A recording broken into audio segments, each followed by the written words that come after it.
jeter, une main serrée, un granit, et c'est parti. Exubile tendrement ces petites abeilles, toujours occupées, jamais en veille. C'est pas compliqué, on va y arriver avec nos menus. Un microchip. Bonjour à tous, j'espère que vous allez bien. On va essayer de se débrouiller pour pouvoir résoudre un problème qu'on a tous et toutes quand arrivent les fêtes ou quand arrivent les instants où on se retrouve en famille, mais surtout les fêtes où il y a tellement de choses à mettre sur la table qu'il n'y a pas de place pour mettre, quand on est nombreux, il n'y a même pas de place pour mettre les plats avec la nourriture à l'intérieur. Alors pourquoi qu'on fasse une présentation à la française, une présentation à l'anglaise, on se retrouve avec une multitude, et encore là, j'ai pas eu la place de mettre bien évidemment le verre à vin rouge, le verre à vin blanc, seul le verre à eau est rentré. C'est pareil pour les couverts, fourchette à entrée, fourchette à plat principal, couteau à entrée, couteau à plat principal, cuillère à soupe, cuillère à dessert, fourchette à dessert. Enfin, c'est très compliqué. Donc on va essayer de rétrécir tout ça pour qu'on puisse avoir des gens d'un côté et puis des gens de l'autre. Donc ça sera moins classique, un petit peu plus version crocheteuse, mais beaucoup plus pratique.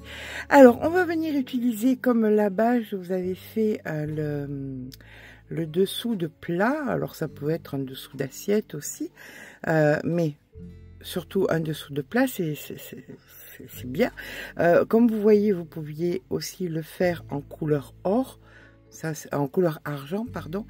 C'est entièrement à vous de voir. On va encore utiliser soit les restes justement que nous avions, soit tout simplement utiliser de la Cintaille que vous trouverez dans la boutique Klein du Monde, de la Sparkle ou en couleur or ou en couleur argent, ça dépend donc de la... Et il y a d'autres couleurs aussi, il y a du rouge, il y a du vert, ça dépend de votre décoration de table. Donc écoutez, on va essayer de réduire tout ça, de faire que ce soit plus pratique et puis qu'on puisse ne pas être seul à table, mais avoir quand même un petit peu des convives, avoir un petit peu des invités. Donc ce que nous allons faire, c'est que nous allons venir réduire, voilà, autour de l'assiette, ce dont nous avons besoin. On va venir mettre donc au centre de l'assiette la serviette. Alors dommage pour les jolis pliages, mais enfin on va venir mettre, on va faire que ce soit plus pratique. Donc on va venir mettre la serviette plus la fourchette, toujours les pics en bas, le couteau qui doit être plutôt dans ce sens. Voilà, oui, voilà. On est plus dans le bon sens. Et soit la cuillère à soupe, soit la cuillère à dessert, qui fait que vous gagnez de l'espace ou sur la hauteur ou sur la largeur. Peut-être que vous n'aurez pas la fourchette à fromage et la cuillère à soupe, mais vous pouvez très bien inverser. Voilà, et puis mettre la cuillère par exemple à café ou la servir lors du dessert, c'est possible aussi. Mais l'important étant de gagner de l'espace. Alors on va uniquement se baser sur une serviette et sur les couverts. Comment réduire ça de façon beaucoup plus jolie? Alors, les assiettes, les couverts, c'est généralement standardisé, c'est très rare. Bon, mais bien évidemment, il y a des assiettes qui sont bien différentes, mais généralement, on est autour de 25 à 27 cm au niveau de la largeur de l'assiette. Puis, si on met donc une serviette, hop, avec les couverts, avec à peu près, là c'est parce que vous voyez pas, ça fait à peu près 11 cm. Hein. Sur 11 cm de large, ça suffit amplement. Et sur une hauteur, on va dire d'à peu près 4 cm, ça irait bien. Donc si on fait assorti à notre dessous, donc soit de plat, soit dessous d'assiette, avec nos restes donc de Cintaille et de Sparkle, on devrait s'en sortir amplement. Alors, je vous préconise aussi des petits, vous savez, ma folie pour ces petits boutons pression. parce que vous allez voir, c'est hyper pratique. Voilà. Sachez que ce que vous allez faire, ça va durer jusqu'à même des générations. Vous savez, vous connaissez le truc avec vos frères et sœurs, si vous en avez. Oui, tu te rappelles où c'est passé les trucs de maman ou de mamie, qui c'est qui les a, voilà. Mais c'est le genre de choses qui se récupèrent d'année en année. Surtout avec ce genre de produit, c'est hyper solide et que ça va durer des années et des années. Donc, c'est un bon plan pour investir sur du long terme. Donc là, avec un petit bouton pression, eh bien, c'est parti. Voilà, on se la joue temps des fêtes. Donc, je sais que 11 cm, c'est à peu près d'ici jusqu'au trait jaune. Donc, je ne vais pas m'embêter, je vais faire 2 fois et un petit peu plus pour pouvoir mettre le bouton pression. Donc, je viens donc tirer à peu près sur un petit peu plus d'1 mètre. Voilà, et je me place en plein milieu. Pour ma part, ça sera un crochet en 2,20 parce que je crochette lâche. Vous crochetez normal, prenez du 2,5. Vous crochetez serré, passez carrément sur du 3. D'accord? Donc, on va faire une petite boucle. Hop. Notre petite boucle faite, on va faire, vous savez, la fameuse chaînette maille serrée déjà faite. Voilà. Donc, on va venir en plein milieu vers vous, en plein milieu mais à l'extérieur, vous attrapez le nœud et vous faites un jeté. Et on recommence en plein milieu vers vous, en plein milieu mais à l'extérieur, et là vous faites sur les deux un jeté. Et on continue vers vous, vers l'extérieur et un jeté. Et on va faire comme ça un multiple de 8 jusqu'à ce que, moi je voudrais faire à peu près 24 cm pour faire 11, 11 et puis 2 pour pouvoir mettre donc les boutons pression.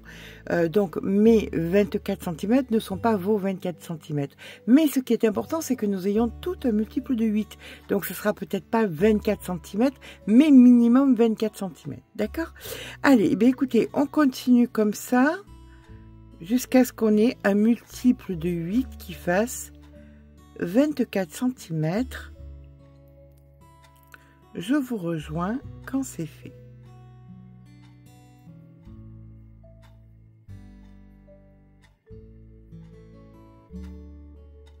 Voilà, quand vous avez votre multiple de 8, vous rajoutez 2 mailles. 1 et 2.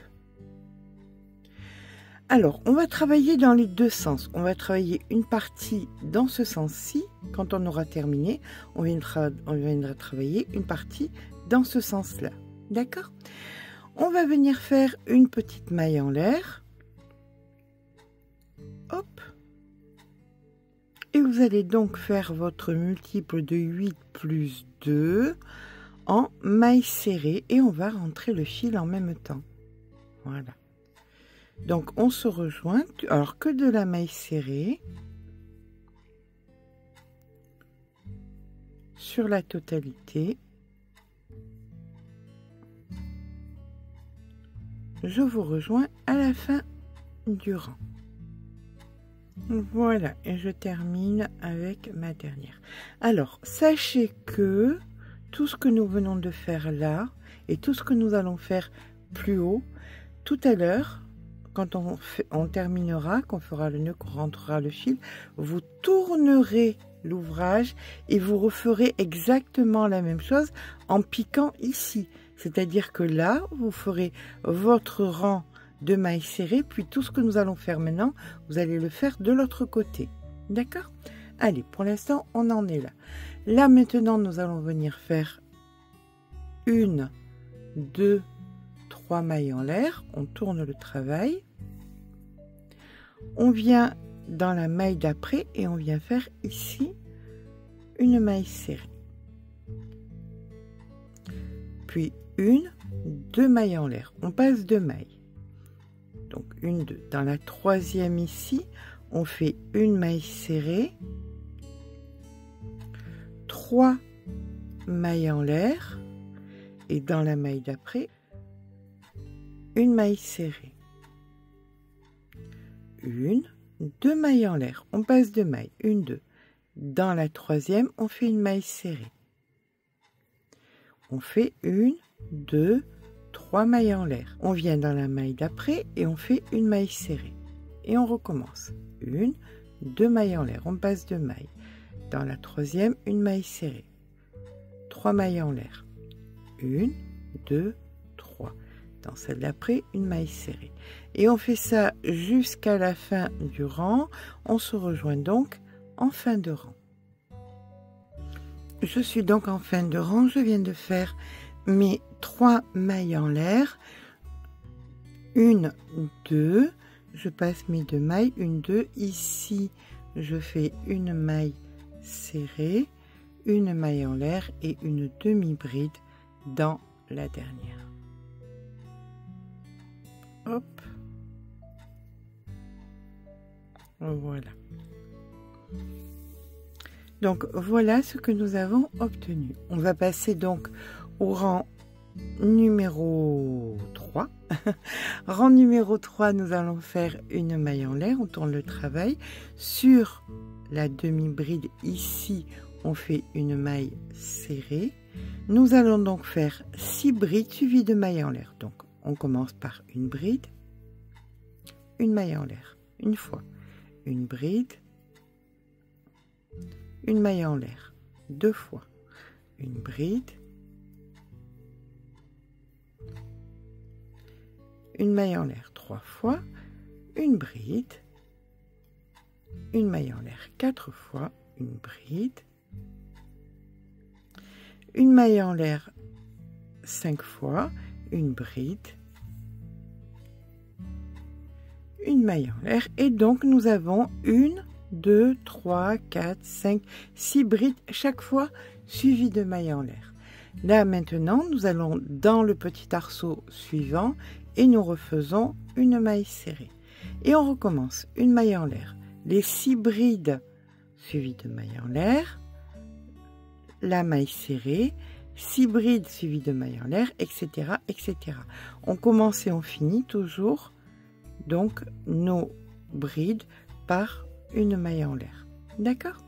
Allez, je vous rejoins une fois que j'ai fait, bien écoutez, une fois sur 2, les brides suivies des mailles en l'air. On termine donc le rang avec une maille en l'air et une maille serrée dans la dernière maille. 1, 2 mailles en l'air, on tourne le travail. Et là maintenant nous allons venir faire donc une bride ici et nous allons faire des mailles serrées dans toutes les mailles que nous allons rencontrer, c'est-à-dire on va commencer par faire à l'intérieur ici une maille serrée, sur la bride une maille serrée, à l'intérieur une maille serrée, sur la bride une maille serrée, à l'intérieur une maille serrée, sur la bride une maille serrée, et ça vous le ferez bien évidemment sur les autres, hein, pareil. Voilà, sur la bride une maille serrée, à l'intérieur une maille serrée. On fait maintenant ici donc une maille coulée et on recommence. Vous allez venir ici faire votre première maille serrée, sur la bride une maille serrée, à l'intérieur une maille serrée, etc., etc. Et on fait ça sur la totalité. Là on se souvient, ça sera donc une maille coulée pour arriver ici et on repart directement ici et non pas dans l'espace. D'accord? Voilà ce que ça va donner. Je vous rejoins en fin de rang. Voilà. Donc je vérifiais bien qu'au niveau de la pliure ça allait bien. Donc tout va bien. On arrive ici à la fin du rang et on vient dans la dernière maille faire une maille coulée. Ce que vous allez faire maintenant, là vous avez terminé et on va refaire tout ce qu'on vient de faire de l'autre côté. Pour ça, bien vous allez faire tout simplement des mailles coulées. Hop. Comme ceci. Et là, vous retombez dans la première maille, ici. Et vous repartez à refaire exactement les mêmes choses. Une maille en l'air. La totalité, donc, on revient dans celle-ci, hein, on l'oublie pas. Autrement, il va nous en manquer une. En maille serrée. Voilà. Et tout ce que vous avez fait de l'autre côté, eh bien, vous allez le refaire de ce côté. Et on se rejoint donc quand c'est fait, quand on a fini nos petites coquilles de ce côté. La dernière ici, la maille serrée ici. Voilà. On regarde que grossièrement ça aille bien. Voilà. On plie par dessous. Là on mettra le bouton pression. Vous pliez par dessus comme ceci et vous vérifiez bien que ça fasse la bonne largeur donc de vos couverts et de votre serviette. On va donc profiter en coupant le fil de venir mettre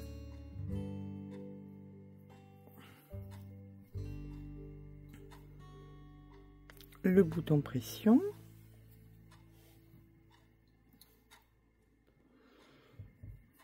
Voilà. Donc on vient passer à l'intérieur.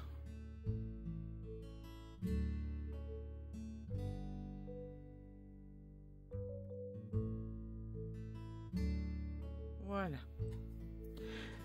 Une fois que nous sommes ici, bien on vient mettre notre bouton pression et vous faites exactement pareil de l'autre côté. Vous voyez, vous avez donc le motif grossièrement, vous faites le motif sur le motif de l'autre côté, ou si vous n'avez pas fait un motif en entier, eh bien vous faites en sorte que ça puisse tenir.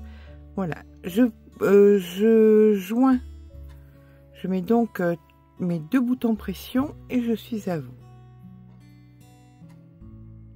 Voilà, donc une fois, là on peut le voir donc, et ici, on peut venir fermer comme ceci. Sauf que c'est pas terminé. Il nous manque, alors vous pouvez bien évidemment, si ça vous plaît comme ça en blanc version dentelle, le laisser comme ça. Mais vous pouvez aussi l'assortir au-dessous de plat. Et pour ça, nous allons venir nous mettre donc sur un côté.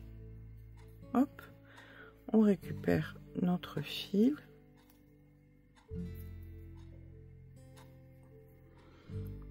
On le laisse on laisse quand même assez de fil pour pouvoir le rentrer après. Et là, on va venir faire donc un petit point avec des mailles coulées. Donc, on récupère le fil comme ceci. On vient au bord, voilà, comme cela. Et dans chaque maille que vous allez rencontrer, vous faites une maille coulée. Voilà. Ça, c'est toutes les mailles serrées que vous avez fait tout à l'heure. Donc, vous faites une maille coulée dans toutes les coquilles jusqu'à arriver ici à l'avant-dernier. Et là, vous allez venir faire ici, dans la dernière, des grands jetés ici. Vous attrapez le fil une fois, deux fois, 3 fois, 4 fois et 5 fois. Un jeté. Et vous repartez ici, maille coulée, maille coulée, maille coulée. Et vous faites ça, bien écoutez, sur les deux côtés. Donc vous faites tout le bord. Chaque fois, vous faites donc des boulettes, tout le bord. Là, vous faites des mailles coulées ici pour arriver là et vous refaites exactement la même chose en bas. Voilà. Donc, comme ça, c'est bien assorti à notre dessous de plat. Donc, voilà, une fois qu'on a terminé, bien, on vient couper le fil, tout simplement, et on va venir rentrer les fils. Hop. Alors, à vous de voir. Ne mettez pas le bouton pression avant. Mettez le bouton pression après pour savoir si vous voulez. Je vais vous montrer. Parce qu'il y a une différence entre le devant et le derrière. Hop. Quelle est la différence? Là, c'est beaucoup plus voyant. Et hop, si on retourne, c'est beaucoup plus fin. Et moi, je préfère ce côté-ci. Donc, j'avais mis le bouton pression du bon côté. Je vous montre. Une fois que le bouton pression est mis, on peut voir que c'est le côté fin qui est devant. Donc, si vous doutez que vous ayez le bon côté, d'abord, mettez le bouton pression après. Allez, je rentre les fils et je suis à vous. Donc, voilà ce que nous avons obtenu. Voilà ce que ça donne. Donc ça, c'est le côté qui est plus flashy. Et ça, c'est le côté qui est moins flashy. Et donc, c'est ce côté-ci que je préfère. Et c'est ce côté-ci que je vais venir mettre autour donc des couverts. Alors, bien évidemment, on met les couverts en dernier. Bien évidemment, on vient d'abord, hop, enserrer la serviette. Voilà, une fois que la serviette est bien enserrée, on positionne correctement. Alors vous pouvez aussi positionner par rapport, si vous êtes un peu comme moi, il faut que tout soit symétrique. Donc voilà, on fait en sorte que ce soit bien symétrique. Et une fois que c'est fait, eh bien vous venez mettre tout simplement vos couverts. Alors, on le sait, le sens des couverts, c'est la fourchette, le couteau avec la lame du côté gauche et la cuillère. Alors ça, c'est... Il y a plusieurs écoles, en l'air, en bas. Voilà, c'est à vous de voir. Voilà. Donc là, vous avez une façon, mais qui vous permet de façon élégante, à mon sens, de façon élégante et cohérente. Si vous avez fait donc le reste, ça vous permet aussi d'utiliser. Alors, il en reste beaucoup, hein, vous pouvez faire. Sincèrement, ben, on va le peser. Voilà, c'est une bonne idée. Voilà, donc on va, hop, on a 19 grammes et on avait dit que le petit. Hop, ça pesait, voilà, 57 grammes. Donc vous avez largement assez avec une pelote qui pèse 300 grammes. Donc 300 grammes au départ, moins on va dire, allez, 60 grammes. Alors que non, hein, parce qu'il y a quand même du fil, donc je mets 60, mais je fais ma marseillaise, je fais ma rajouteuse. Donc, il nous reste 240 grammes de fil. Les 240 grammes de fil, on a vu, on a besoin donc de 19 grammes, on va dire 20, on va rajouter encore, on va dire 20 grammes par déco, c'est ce qui vous en fait 12. D'accord, vous pouvez faire jusqu'à 12 décors. Alors vous pouvez avoir donc un centre de table plus ou un dessous de plat et 12 décorations donc pour vos assiettes. C'était pareil, hein. Je vous mettrai le lien. Donc pour le dessous de plat, vous avez le côté qui était beaucoup plus fin et le côté qui était beaucoup plus épais. Ça c'est selon votre convenance. Voilà. Donc voici une façon élégante. Alors après, certains diront que c'est kitsch, certains diront que c'est cucu. Enfin, peu importe. Si ça plaît à d'autres, c'est là est l'important. Il n'y a aucune obligation. Voici une façon moins embêtante de prendre moins de place et de pouvoir mettre plus de convives à table. Voilà, n'hésitez pas à aller inviter la mamie du 3e ou de la maison d'à côté qui est toute seule, tout ça. Voilà, il y a toujours, on peut toujours faire plus. Sur ce, je vous fais de gros bisous. J'espère que ce petit pas à pas vous aura plu. Si c'est le cas, n'hésitez pas à mettre un petit pouce en l'air, ça fait toujours plaisir. N'hésitez pas à vous abonner. Je vous fais de gros bisous et je vous dis à très vite pour un nouveau tuto.